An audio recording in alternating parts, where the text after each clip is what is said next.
So this is in reply to a comment by the Totally Gone Gearhead 2. By the way, I really like that name, man.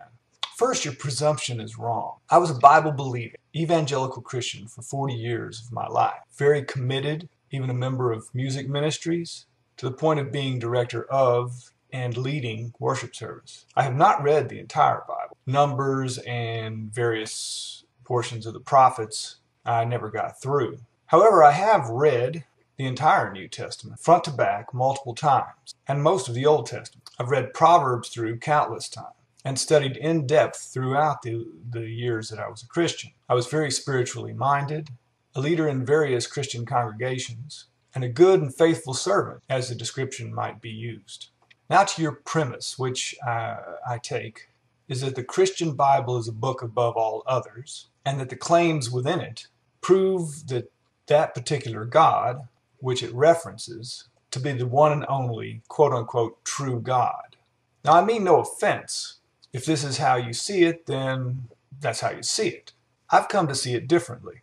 You might ask yourself how you've come to these conclusions, how that your idea in your head is the true God. I say the idea in your head because as much as you might want to argue against that concept, it is the reality. There are about 7 billion human heads in operation around the globe right now.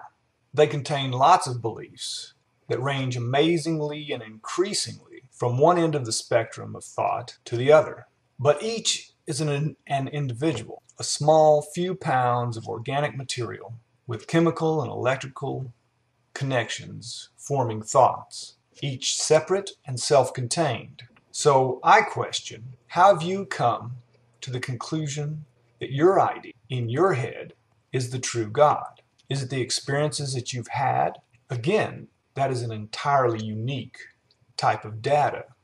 Just you and your daily functioning from birth until now. If your experiences had been different, couldn't you use the same argument that another book and another God is the most well-written and the only true? You mentioned creation.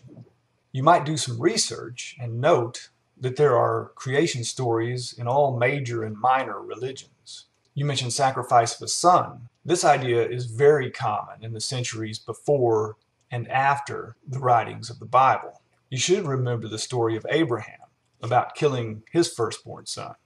This wasn't some one-off idea, not some freak incident. This was very common in that time frame. All around the region, many religions had this as a central theme to make amends with their god or gods which they worshipped. A human sacrifice being the central theme in the New Testament is not unique in any way. In fact, it would have been in no way out of the norm to those first hearing it.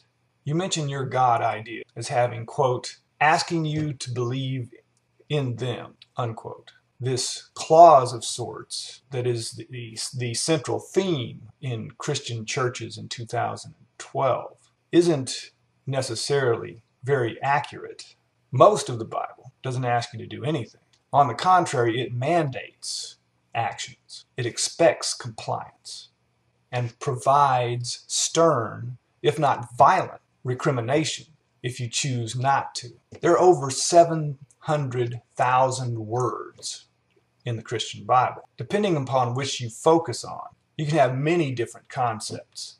You can burn 1 million women and feel that you've done God's work. You can conquer any part of the world and kill the native people. After all, you're bringing them salvation. You can love your neighbor and hate the evildoer. You can be part of the Ku Klux Klan. You can devote your life to the poor. You can stand still and let a lion eat you. You can pipe bomb an abortion clinic. You can blame a mischievous, invisible red guy for mucking things up. And most importantly, you can blame yourself. All within the context of which words that you are told to focus on, or which of those words you choose to focus on. But that harkens back to my main theme from the other video. Each person's God is their own, and the use of the term God as a general term really falls short of being a definition of anything. Well, in closing, you mentioned forgiveness. I have to ask you, forgiveness for what? If you didn't accept the book as a mandate, you wouldn't be guilty. If you didn't accept the God as a judge, you wouldn't need to worry.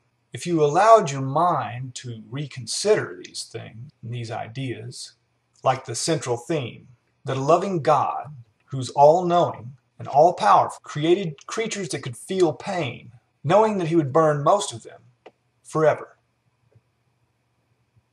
To me, that idea makes no sense. Once I gave it some thought, I took the time to read and think outside of the box that I was raised in, and that my experiences and ideas had kept me locked in. I'm very happy I did. Hope this answers your questions. Peace.